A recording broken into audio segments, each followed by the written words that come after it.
I'll I'll try and be quiet. I'll just be talking to myself. I'll try and be as quiet as I can.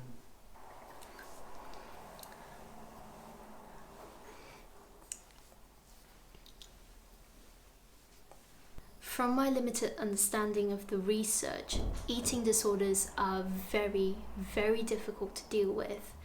Difficult for the person experiencing them, difficult for families and friends who support them, difficult to treat, and overall much more complicated than a lot of people realize. So let's start with a quick rundown of the common types of eating disorders that I'm aware of. So the first one is anorexia nervosa. Anorexia is actually the one that most people know about, and it's also the one where the bulk of the research is actually focused on. So there is significantly less research done on other types of eating disorders. So this is where someone tries to keep their weight as low as possible by restricting food intake and or exercising excessively. People with anorexia usually believe they look heavier than they are, so they may range anywhere from a normal weight to severely underweight, but they may think that they are overweight. Long-term anorexia essentially puts the body in starvation mode, so they may experience malnutrition and the associated problems like heart problems, loss of muscle and bone density, fertility issues, and things like fatigue. And then we have bulimia nervosa, which is characterized by periods of binging and purging. So binging is when someone consumes an excessive amount of food at any given time, and purging is when you try to get rid of all the food that you've just consumed. So purging could be self-induced vomiting, it could be misusing laxatives, excessive exercise, or restricting calories for a period of time after you've binged. It's almost like a way of trying to balance the scales of balancing out the binge session, but I think generally purging doesn't really work because you can't really out purge the stuff that you've just consumed. And then we have binge eating disorder, which is when someone, believe it or not, has multiple binge sessions. So this is where someone consumes large amounts of food, even when they're not hungry, even when they don't feel like eating, and even when it feels physically uncomfortable for them.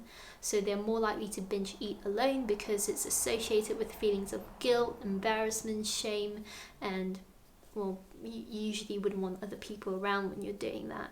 So I think the difference between binge eating disorder and bulimia is, for binge eating disorder, you don't purge, or you don't purge at least to the extent that you would when you have bulimia.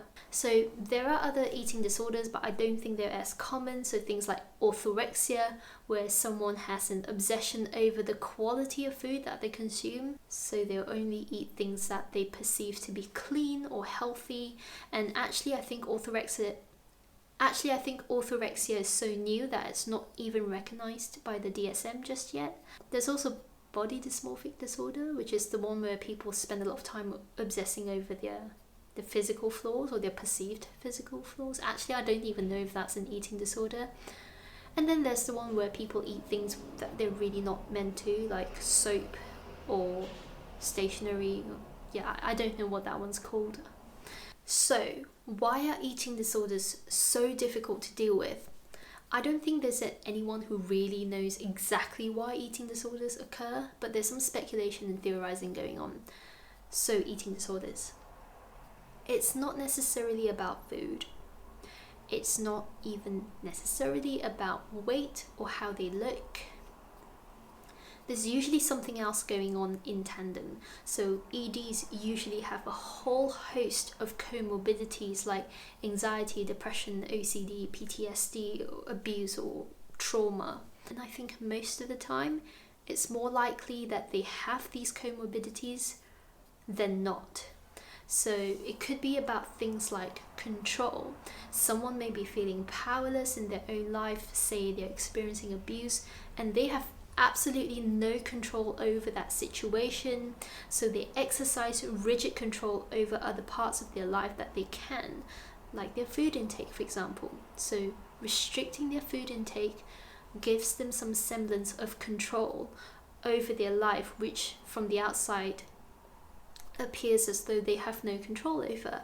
Or a person could be feeling really depressed, and we know that one of the things that is key in depression is avoidance.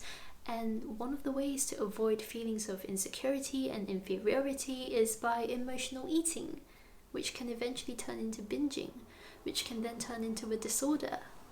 Another reason why EDs are so difficult to deal with is because the symptoms can be quite discreet.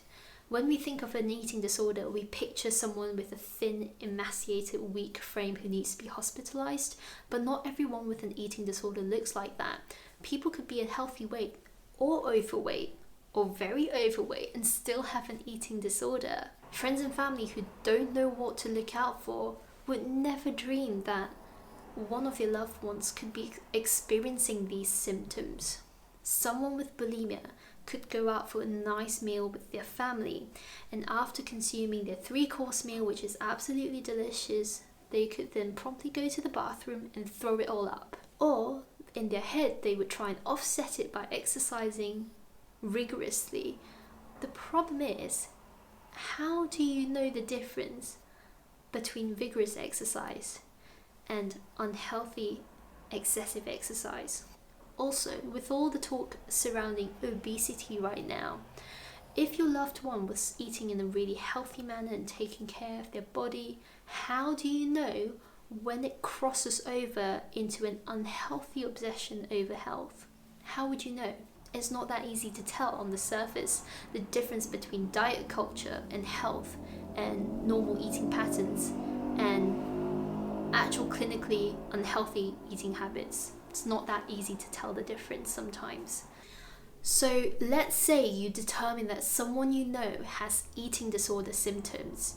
You may catch them purging, or you notice how they push their food around their plate a lot but never actually eat anything, or they come and tell you about it. Most people's gut reaction would be to focus on the food. Oh my god, you have to eat, you can't starve yourself. So they would try and get the person to eat, or get the person to eat right, and may resort to things like guilt tripping, or even worse, berating them, which is things that you probably shouldn't do. In fact, that very hyper focus on food is likely to make things worse, because God knows what eating behaviors you're reinforcing, and who knows how you're affecting their relationship with food. So if you force them to eat, it makes things worse. If you force them to stop eating, it makes things worse. If you stop focusing on the food, it makes things worse for you, because then you panic because they are not eating.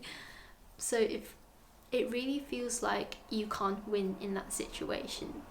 Okay, so let's say you identify symptoms of an eating disorder in a loved one and you convince them to go for treatment.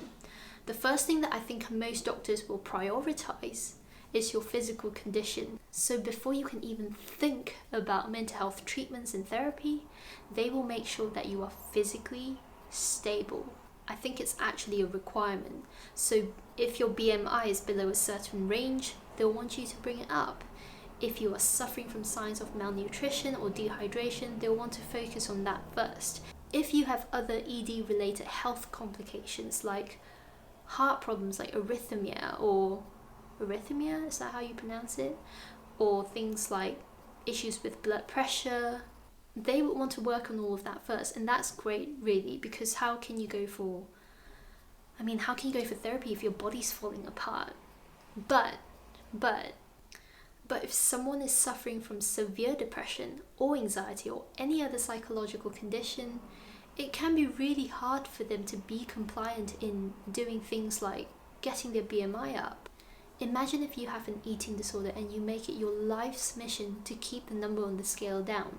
Now suddenly you have a healthcare professional come to you and say that if you want treatment surrounding all of the issues surrounding your eating disorder that is also contributing to the eating disorder, you have to increase the number on the scale.